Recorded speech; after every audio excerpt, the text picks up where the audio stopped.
This is the Work Smart Hypnosis podcast, session number 184, Kazi Anam on the Hypnotic prescription. Welcome to the Work Smart Hypnosis podcast with Jason Linett, your professional resource for hypnosis training and outstanding business success. Here's your host, Jason Linett. So it's an interesting experience when you find yourself sitting in the audience of a presentation at a hypnosis convention and first and foremost, really enjoying the presentation. And then here comes the handout with some useful resources to make use of in your learning. But then there's the contact information. And sometimes that's the moment where I find myself impulsively sending a message over to the speaker during their presentation that reads, "Please use this link to schedule yourself on my podcast. I'm really enjoying your talk." And there you go. That's your official introduction to Kazi Anam. Dr. Anam and I met at the NGH convention back in August 2018, giving a presentation on working with clients with issues concerning public speaking, one of the main themes that we're going to be talking about during this dialogue here today. Not just the how do you get those people into your office, but also some of the mechanisms and some of the methods of actually working with them to resolve that issue. And more importantly as well, positioning yourself in such a way that you're demonstrating that knowledge, helping to inspire that change, and again, using that as the mechanism to help even more people. So if you head over to the show notes at worksmarthypnosis.com, track down this specific episode to see all the links and resources that we reference. And then also while you're on the web, check out hypnoticbusinesssystems.com. That's where for just $47, you get the all-access pass to my hypnosis business training library. Methods to get found on the web, methods to get out there and give presentations, which is one of the big themes that we talk about here in this dialogue. And again, it's the all-access pass to how I've built a multiple six-figure hypnosis business, and you're able to get started today for just $47. Check that out, hypnoticbusinesssystems.com. And with that, let's jump directly into this content. This is session number 184, Kazi Anam on the Hypnotic prescription.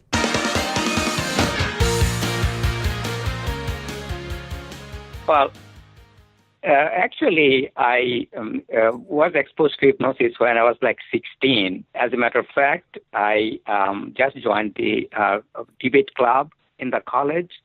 And in my first debate, I'm a very good debater, but in my first debate, I developed stage fright.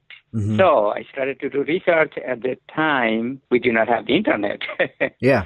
So I had to go and read the Encyclopedia Britannica, and I found an article on hypnosis. The next thing was to find one, and at that time I was in, right now it is Bangladesh, but at that time it was Pakistan. So I found one guy who was really good hypnotist, and he was referred to by my uncle. Mm-hmm. And he worked with me for about 3 weeks, and at the fourth week, I came back, and I had no fear at all. And I realized the power of hypnosis, and then I went back to him. I asked him that, look, you did such a great thing on me. I'd like to learn so that I can use it for my other activity, like taking tests, staying calm when I'm doing other stuff. And he started to teach me. And that got me interested in hypnosis, but then he died down. I had nothing to do with this. Mm-hmm. I just practiced on some friends, some family members, and I used to be fun. And eventually I came to this country basically to finish my PhD in pharmacy. So as I finished here PhD, my goal was to go back and take over our family's businesses. But the freedom in this country kept me here, so I stayed here and eventually went in hospital pharmacy and then down the road in private sector. But then in the back of mind, hypnosis popped up as I'm almost into the pharmacy practice for about 25, 30 years. Mm-hmm. I realized that this is kind of superficial work because whatever medication we give, a lot of these things really we're not solving the problem. Like, for instance, if somebody is coming for anxiety, their doctors prescribe the Xanax and whatnot, but these are all temporary Band-Aid. We're not going to the root cause. Yeah. So I started to think about then, what I should be doing. Then at one point I decided, no, I should be going into the naturopathic medicine and hypnosis. So I completed naturopathic medicine and certification in hypnosis, and started practicing. And before I know it, I became very, very well known, especially my work towards anxiety. The basic things I do, like stop smoking, weight loss, the usual thing. But 50% of my clients come for anxiety issues because I specialize in that. Yeah. Whether it is anxiety with public speaking, anxiety with, the generalized anxiety and all these. Yeah, I think hypnosis can do it. Yeah. Yeah, and we tend to bounce around throughout this conversation. That there's something that you said early on that I want to expand on here, which is that coming from that experience with debate, what would you say, where Michael Elner would talk about soft skills, what would you say it was from that experience in debate that perhaps helped you prepare for this career in hypnosis? Okay. So basically, when I saw the power of hypnosis that can really transform a person into entirely different, because, if it was not hypnosis, I don't think I would have the opportunity to be on the stage to speak in front of groups as much as I could. Yes. So I saw the power, and that the power stayed within me. And also, I utilized hypnosis for other things like test anxiety and stuff. So basically, what really influenced me is that idea that our mind is really powerful and hypnosis can utilize that power within. Yeah. No, because I flashed to, there's a story that comes from Roy Hunter's teaching that he referenced learning the parts therapy model that he does from Charles Tebbets. And the original Tebbets was that Tebbets would at times begin to actually debate with the various parts, when Roy's phrasing is that, well, I find it's a little bit more of a mediation the way that he does it. Do you ever find there's those moments, because I know you do make use of hypnotic age regression and there is interaction within your sessions. Is there some sort of mindset, skill, or ability that kind of came from that debate world that helped you to better prepare for working with these clients interactively? Yes, absolutely. Since I had my as I ask own an extremely leading question there. Yeah, I know.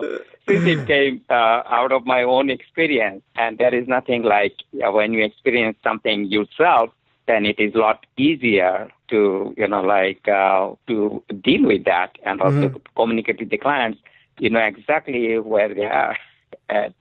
Yeah, so coming from that experience of having let go of the fears, having let go of the challenges yourself, is there a story of working with a client that comes to mind that really helps to illustrate, to point this out? Yeah, definitely. I can talk about many clients, but first let's go with public speaking.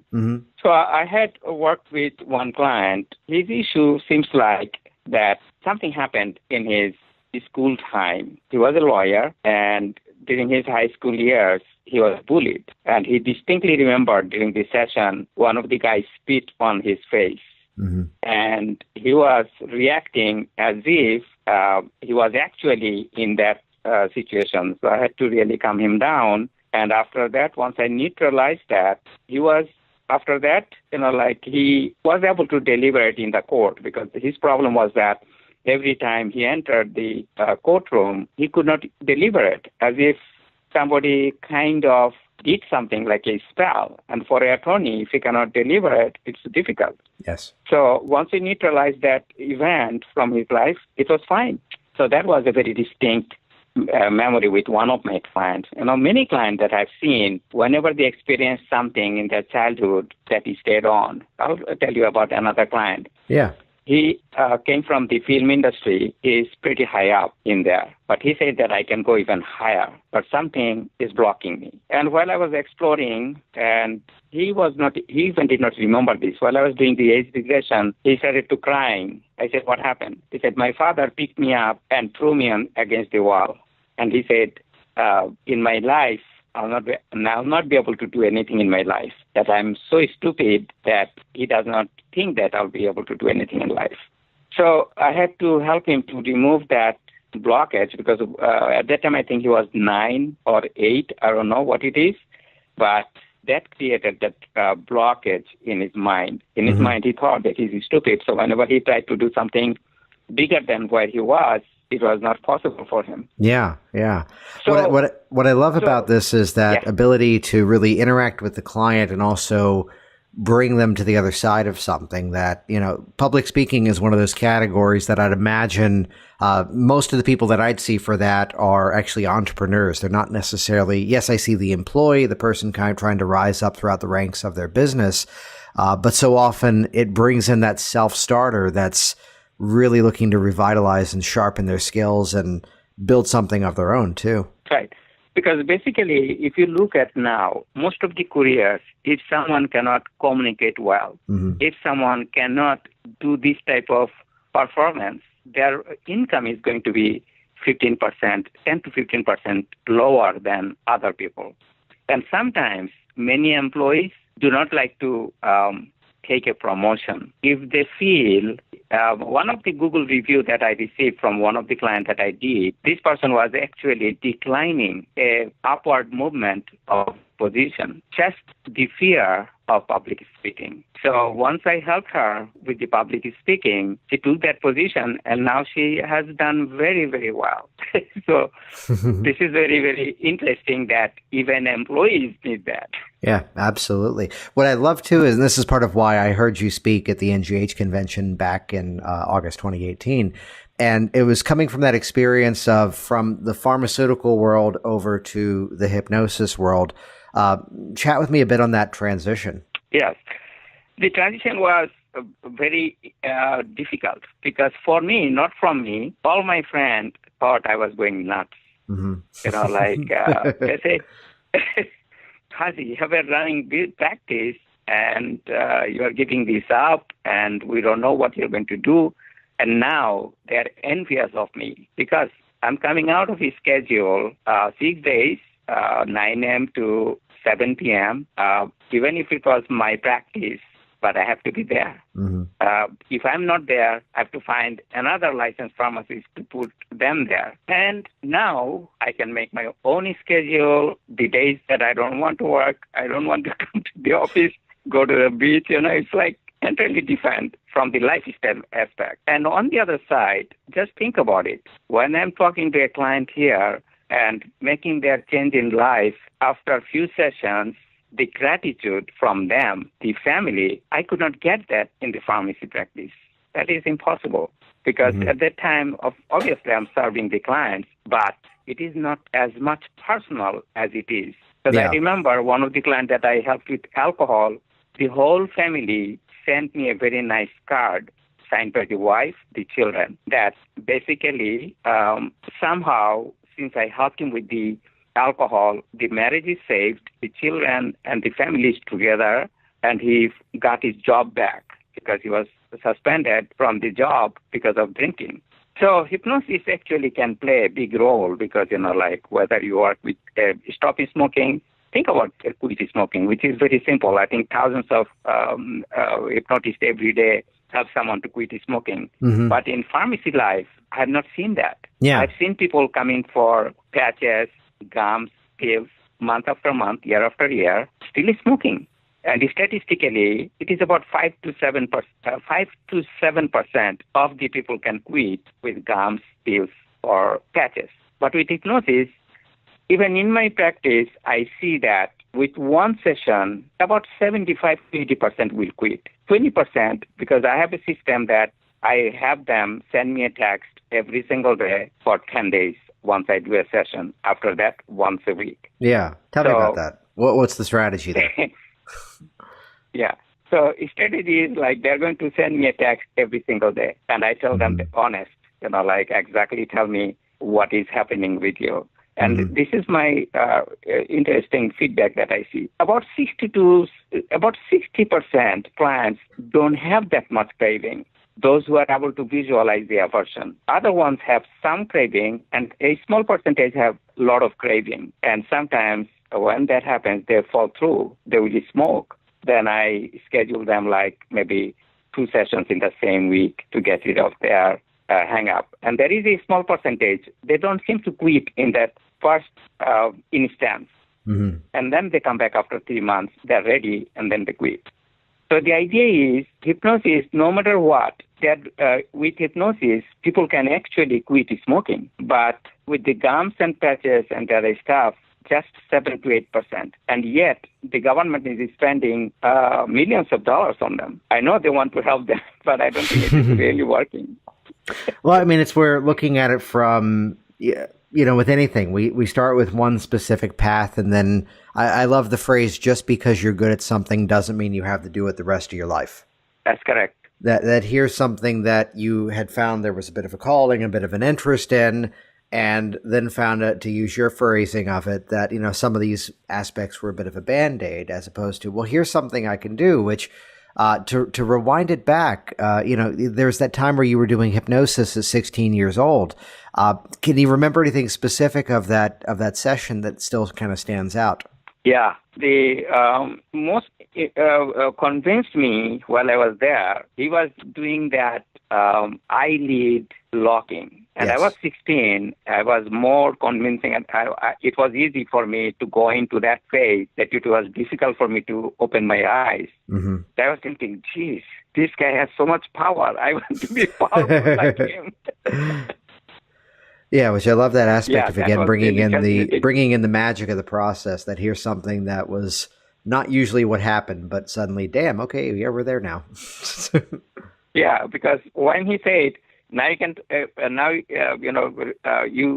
no matter how hard you try, you cannot open your eyes. Try it. I tried, and it was difficult, and I couldn't even open it. I said, wow, he must be a very powerful man. That's the thought I had. So I said to myself, I have to learn this power from him. And I asked him, how did he learn this power? So whenever I work with any children now, I make sure they have some of these phenomena, because I do see a lot of clients.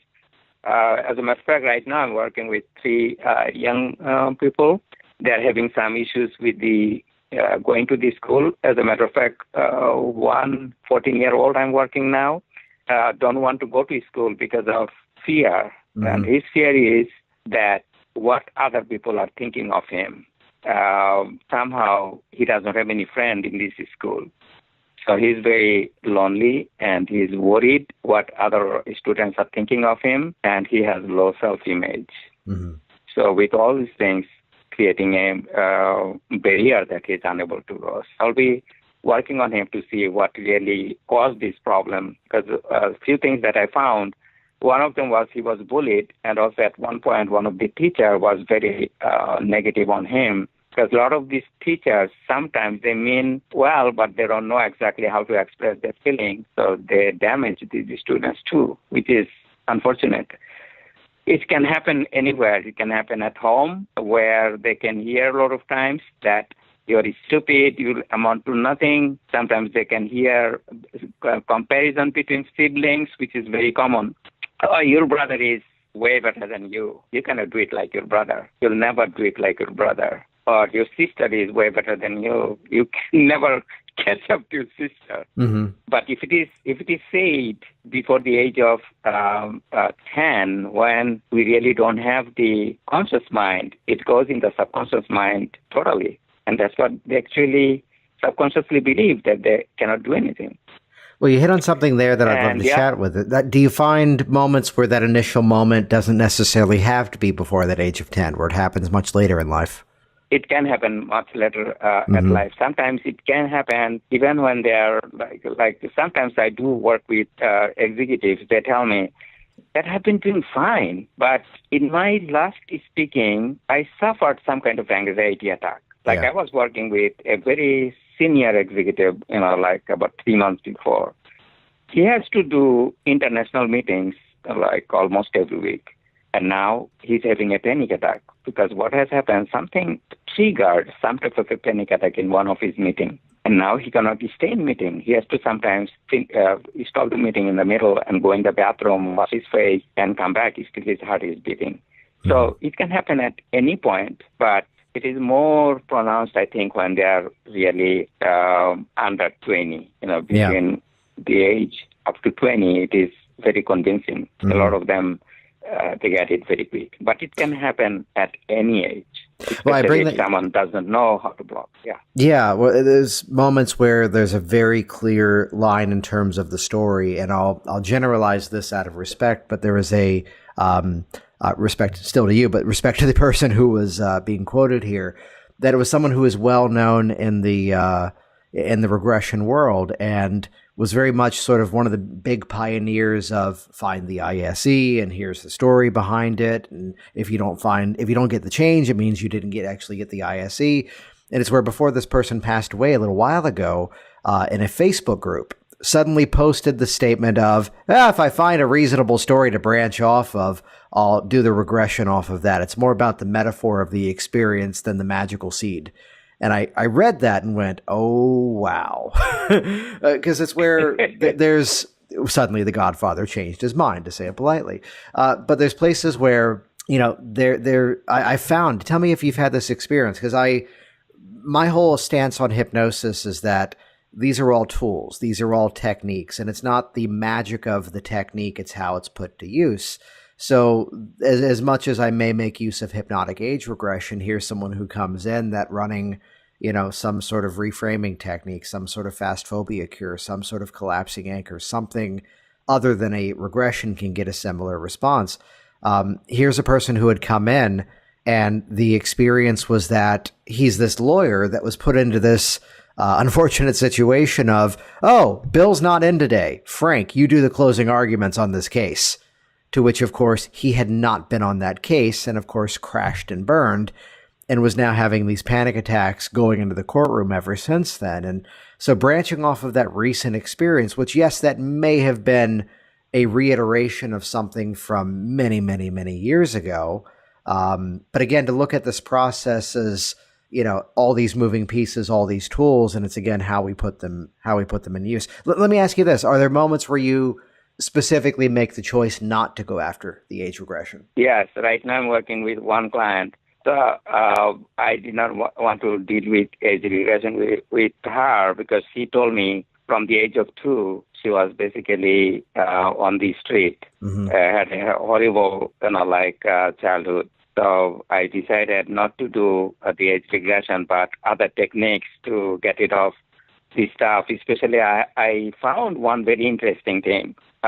Because one day I did do this with one client who I did not want to do age regression. I said, okay, I'm going to do a blanket removal of a lot of negative emotions from your life. So what I said to her after hypnosis, I told her that I'm going to do 2 steps today. First, I'm going to do the regular programming. After that, I'll get rid of all the negative emotions from the time you're born until now. So what I said to her, that I did after the first session, in first part, I did a fractionation and did some deepening. After that, I told her, now I like you to imagine a white healing light is entering through your head. It is moving through each and every part of your body. If there is any negative emotion from the time you're born, anywhere in your body, in your mind, it is going to now remove them gradually from you. And whatever memory comes, the lesson will stay with you, but the negative emotions will start to leave.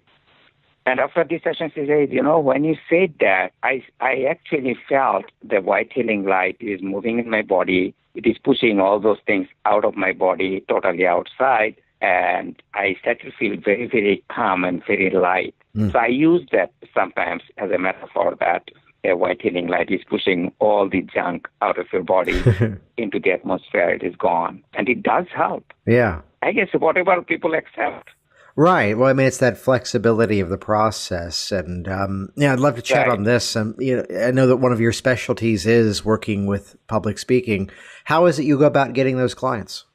How I get these clients? Yes. Okay. How do they find you?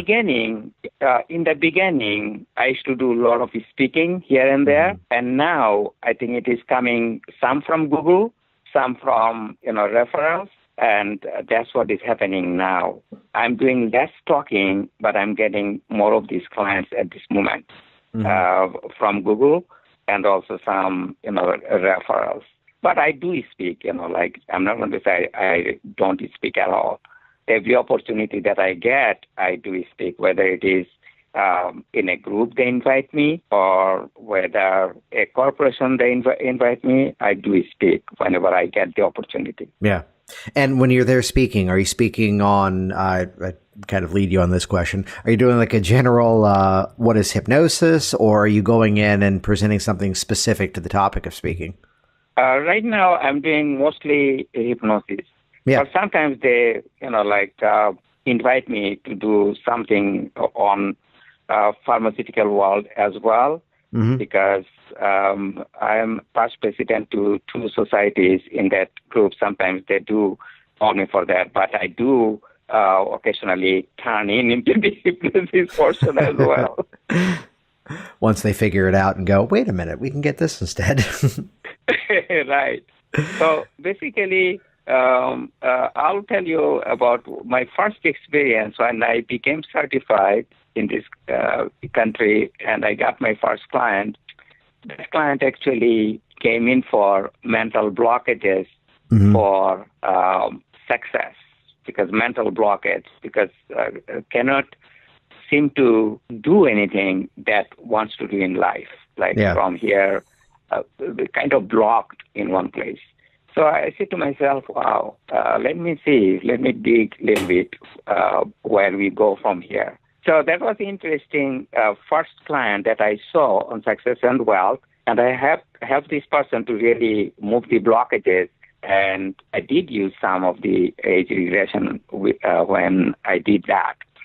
Because one thing I understood, that a person cannot become fully successful if certain fears are not removed. One is fear of failure, and the other one is fear of success. Because I did have few interesting clients who actually was fearful of success, and that was holding them down. Because fear of failure is very, very common. Almost everyone, I would say, have some type of fear, and which is good, because fear is to protect us, because they don't want to go into the crazy world of business, because a lot of times people burn everything, lose their shirt if they don't have a good strategy. So which is good. But then when it is overwhelming, which is the most case, that's why most people cannot be entrepreneur, because they cannot think of the life without a paycheck. But fear of success is a problem too. So I did work with this person. This person was afraid if they did this, their lifestyle will change so much and they will be not comfortable. Yeah. So they did not want to leave the comfort zone. And so they limited their life. But on the other side, she was yearning to become the person other than what she is. Yeah. So once I get rid of that fear of success, that she can actually take care of a bigger role, at the same time control her, family life too. It is possible to create a balance. Sometimes they see that if I have to travel a lot, maybe I cannot do this. And sometimes the traveling can be avoided also. It is possible with many different ways. So these are all the things. That brings up a beautiful nuance, though, that, here might be a person that, and not even just the hypnosis community, someone in any modality could have worked with that person. And if the issue was fear of public speaking, and could have done a great job of clearing the fear, but instead to look at the ecology of the issue around it. I mean, I flashed to a woman who I worked with, and I'm very rare to go to the category of secondary gain. I think in most cases it's thrown around too easily as opposed to just being more flexible. But just by opening up that calibration, here's a woman that was in my office years ago for fear of flying. And yet when she dropped the statement, well, but my kids are homeschooled and my husband teaches them because he runs an online business too. And if I have a day where I don't fly somewhere, I get to stay home from work that day and we turn it into a family day. So she's got this amazing benefit of not working that day because now she gets to have this more time with her family. They turn it into a fun day. And here's this carrot that's being dangled at the end of the stick that until we find better ways to satisfy that fear of flying really wasn't going to go much, if anywhere. That's true. That is true. Sometimes we create these things for us. And here's your person who could have been wonderfully confident in public speaking, but until that fear of actually succeeding at it was cleared away, not much would have probably shifted. Right. So basically, another thing, especially when I see the new hypnotists, they're a little bit scared because we all have been new at one point. We went through that feeling. The interesting thing is that a lot of times the client that you're working with, they have no clue. So if you make a mistake, you don't have to announce that you made a mistake or something. You just move on. They have no clue what you're doing. It's only a mistake if you say the word whoops. Right. And I had another interesting experience because I do work with a lot of hard-headed CEOs, right? Mm-hmm. So one day, one guy comes in. He's like, I think he owns several companies and very, very big shot. So he comes here. Then he asks me, "Am I able to be hypnotized because I'm very, very hard-headed and all this?" I said, "Okay, we'll find out soon." Then he goes, "I don't like to be told to do these things." I said, "Okay, not a problem with that. I have worked with all kinds of people like that." So I had 2 chairs, right? So I had him first fill the form. Then I told him, "Please move to the other chair." He did that. After 5 minutes, I said, "Please move to this chair." He did that again without any complaint, right? Then I said, "Now please move back to the other chair." He moved back to that. So I said, "See, you are doing fine. You'll be really hypnotized because you have been following the whatever I'm telling him." He said, "Yeah, I was wondering why you are sending me from this chair to that chair." That chair to this chair. I said, "Well, I was just trying to figure out. You told me that you don't like to take such orders. I did not order you, but I made you to do the things that I want you to do. As long as you can do this, you can be hypnotized." That's all you have to do. Whatever I'm going to say, you just follow. Nice. So where can people find out more about your work online? People can go to my website, www.hypnosisleader.com, and then navigate that. But I'm in the process of restructuring the website, and I think I'm going to take the cue from your website. It seems really nice. Well, excellent. Jason Linett here once again, and as always, thank you so much for leaving your reviews online, sharing this on your social media streams, and indoctrinating the others in this profession to this series here. And once again, check out hypnoticbusinesssystems.com.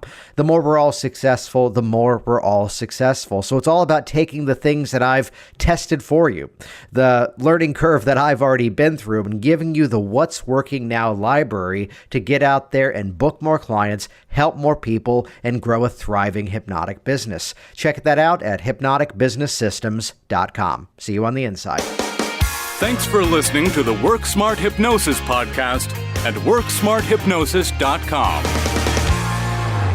Hey, it's Jason here, and reading is lame and videos are awesome. So do this right now. Go ahead and click subscribe right here inside of this video, and that will link you to my YouTube channel, and you will be the first to find out as new information is shared here online. Click subscribe now. Stay in touch. I look forward to hearing of your success very soon.